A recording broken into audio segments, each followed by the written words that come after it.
आज हम रा के विभिन्न रूपों पर चर्चा करेंगे।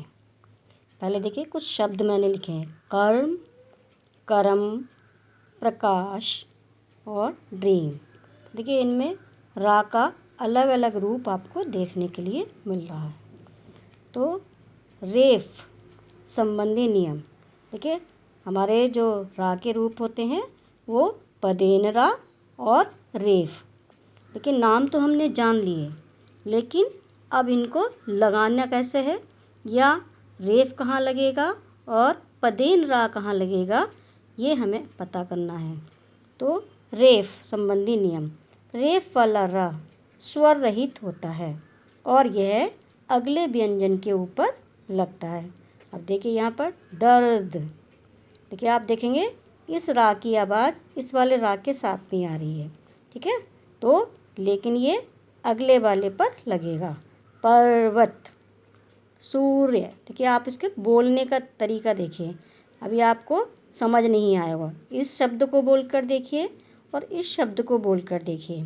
इसे हम बोलेंगे क र म। देखिए यहाँ पे तीनों वर्ड में आ का स्वर लगा हुआ है, ठीक है। क र म, ये तीनों अलग अलग बोल रहे हैं। लेकिन अब हम इस शब्द को बोलेंगे तो बोलकर देखेंगे कर्म। तो यहाँ पे अर की साउंड आ रही है।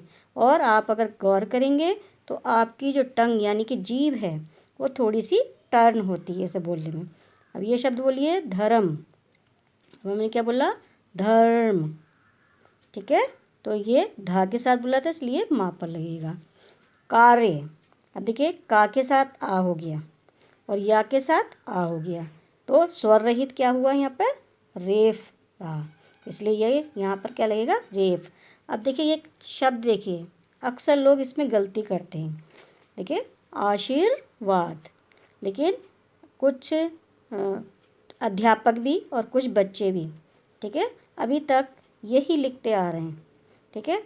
शायद उन्होंने किसी ने उनका करेक्शन करवाया नहीं है या उनको समझ नहीं आया। अगर आप इस शब्द पर गौर करेंगे तो ये पढ़ने में क्या आएगा, आशीर्वाद, आशीर्वाद, जबकि ये गलत है। हम क्या बोल रहे हैं, आशीर्वाद।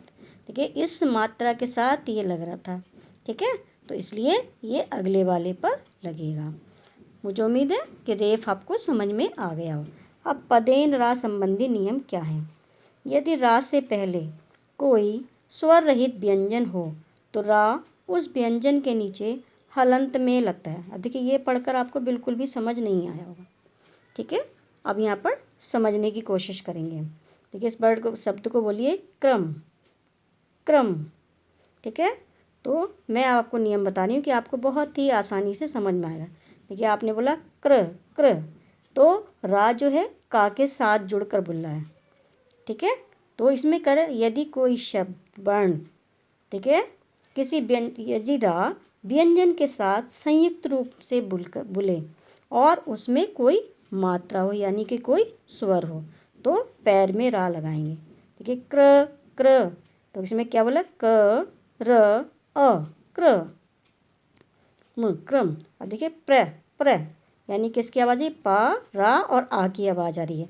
तो यदि रा किसी वर्ण के साथ संयुक्त रूप से बोले और उस पर कोई मात्रा लगी हो, ठीक है, आ की, ई की, ऊ की, जितने भी स्वर हैं हमारे उनमें से कोई मात्रा लगी हो तो हमें कहाँ लगाना है, पैर में लगाना है। जैसे प्रकाश, इसका वर्ण विच्छेद देखिए, पा हलंत प्लस रा हलंत प्लस आ, ये हो गया हमारा प्रा। का हलंत प्लस आ बड़ा प्लस शा हलंत प्लस आ। इसे देखिए प्रीत, प्रीत, ठीक है, पा के साथ संयुक्त रूप से जुड़कर बोला, अलग अलग नहीं बोलना है।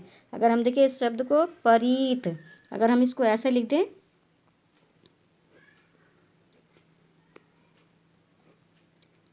तो इसको हम पढ़ेंगे परीत। देखिए पा अलग बोला है, री अलग बोला है और ता अलग बोला है, लेकिन हमने क्या बोला, प्री, प्री। रा जो है पा के साथ संयुक्त रूप से जुड़कर बोल रहा है और मात्रा आ रही है कि इसलिए पैर में लगेगा। तो इसी तरह से कुछ शब्द मैंने लिखे हैं, प्रीत, क्रिया, ड्रीम, ट्रक। अब आप कहेंगे कि ये वाला रा कहाँ लगेगा, ठीक है, समझ आया ना, ये वाला रा कहाँ लगेगा। तो खड़ी पाई वाले जो होते हैं उनके इधर पैर में लग जाएगा। और जो पाई रहित यानी जिनमें पाई नहीं है, यानी कि जो ऐसे गोल से आकार में, देखिए ये वाला रा 2 ही वर्णों पर लगता है, डा पर और टा पर। ठीक है, 2 ही वर्ण पर इसका लगा। अब देखिए यहाँ पर क्यों लगा, क्योंकि टा ये आधा था।